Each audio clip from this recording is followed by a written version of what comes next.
I have compiled a list of some of the money mistakes that I have made and I have heard of people making in their 20s. Be sure you stay till the end of the video so that you can avoid these mistakes. Hi, welcome back to my channel. I'm Lucy, and in today's video I'm going to be talking about a few of the money mistakes that you can be making in your 20s. Now, before I begin, if you're new here, this channel is all about personal finance and investing and how you can improve your financial future. Be sure to subscribe to my channel and turn on that notification bell so that you can learn more about how to make better decisions with your money. The first mistake is buying a car new. If you are shopping around for a car, there is no point in purchasing a brand new car, especially if you don't have money to spend on a car. If you do have the money, then go ahead and buy yourself a nice, shiny, brand new car. Most of us would just need a car to get around, to get to work, and get back home. So you don't really need an expensive car. And if you are living in a city where there's good public transportation, you may not need a car at all. When I first graduated college, I moved to New York.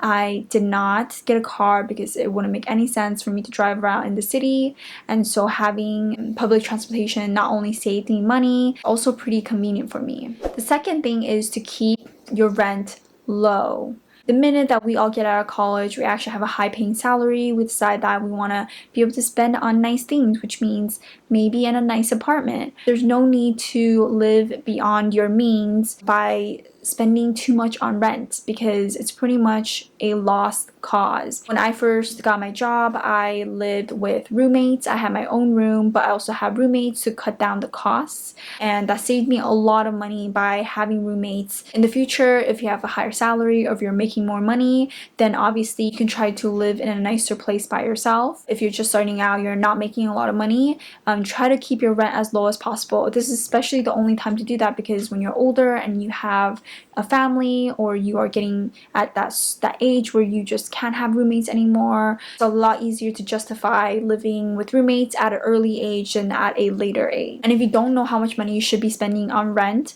look at the 50-30-20 rule. I posted a video about that linked in the description if you want to check it out. A budgeting framework for you to decide how you should allocate your money, which also includes how much you should be spending on rent. Get a credit card and spend it wisely. When I first started my finance journey, I knew that getting a credit card was super important. In school, they don't teach you about getting a credit card. No one teaches you about how to use a credit card wisely. A lot of people are scared of getting a credit card because they're worried about not paying it off. If you're responsible and you know how much money you have in your account to pay off and you keep within your limits, then having a credit card can only benefit you. I applied for my first credit card when I was in college as a freshman, and I don't regret it at all. I was able to build my credit at such a young age. I was only 17 or 18 at the time, and that helped me build my credit score. And so when I graduated college and I had to apply for apartments, a lot of the landlords required me to have good credit score, and so I was able to get approved pretty quickly because I had really good credit score at that point 4 years later.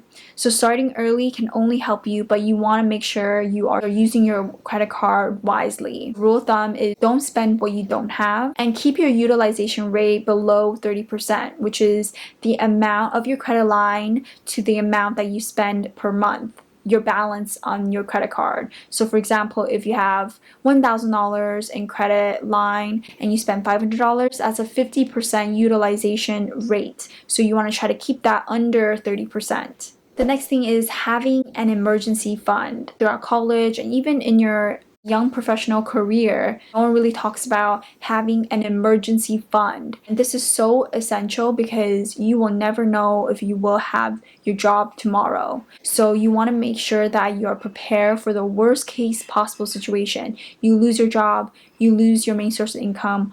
What are you going to do? Do you have a backup plan?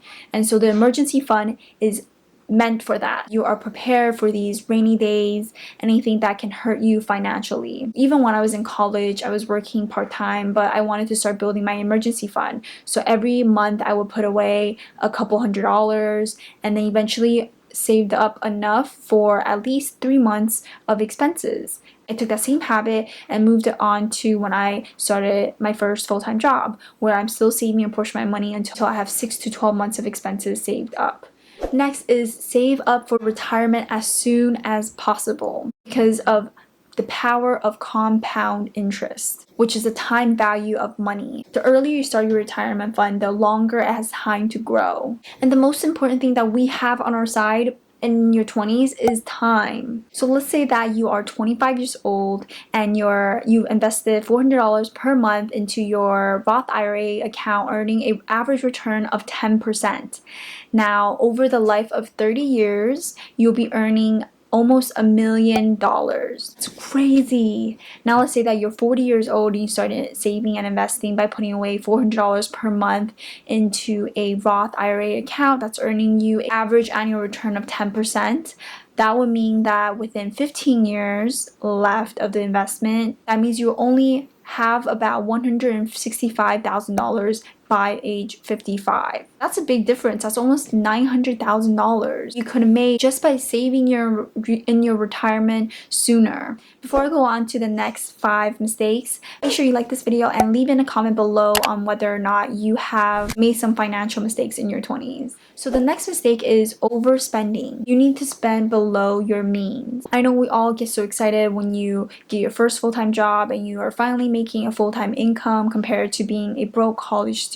So you start living better, whether that is shopping more or eating out more. You start to live beyond your means. But you want to hold off on doing that, because if you're able to start living a frugal lifestyle, then you're able to spend the money on more important things like your long-term financial goals. Every dollar counts, the small things, the big ones, whether that is dining out every weekend or if that's buying Starbucks coffee every morning. All of those do add up and they count towards you missing out on your financial goals. The next mistake is not creating a budget. I know I definitely have made this mistake before, but what I realized is that with a budget, I'm able to save more money than without one, because now I know exactly where my money is going. This is a way for you to be aware of your cash flows. If you don't use some sort of tracking method, whether that is an app or Excel spreadsheet, which is my preference, then you're going to lose track. You may be making a really high salary, be making a lot of money, but because you don't keep track of where the money goes, you lose sight on it and you may be living paycheck to paycheck, sadly. Another thing to consider is to maybe build a side hustle.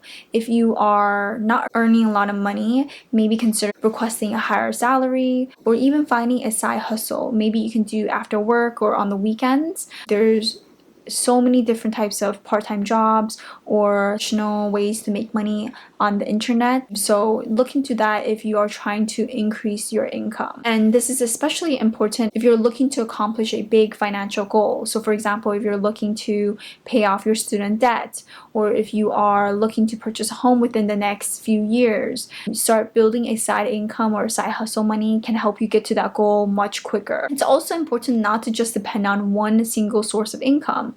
Having multiple sources of income can be even more secure for you, just in case you lose one of them, because anything can happen in this time, especially now. The next mistake is not setting up financial goals, not being specific about where you see yourself in the next 5 to 10 years. Even just figuring out exactly what you want, what kind of lifestyle or what kind of financial goal you want to accomplish can be super beneficial. It can help you decide how to stay focused and keep on track to accomplishing that goal instead of just spending your money mindlessly. Setting goals is a good way for you to figure out what to prioritize in your life. Last but not least is not investing in yourself. You need to think about investing in yourself, what makes you happy, and think about how those things will help benefit you. So if this means learning a new skill, learning a new language, getting a certification, doing something on the side that can maybe help you build a different source of income, or just something that you enjoy learning and doing. Or maybe that's investing in experiences, traveling, seeing the world. And these things, when you invest in yourself, you start to find more fulfillment in your life. And the more effort you put into investing in yourself, the better quality of life you will have now and in the future.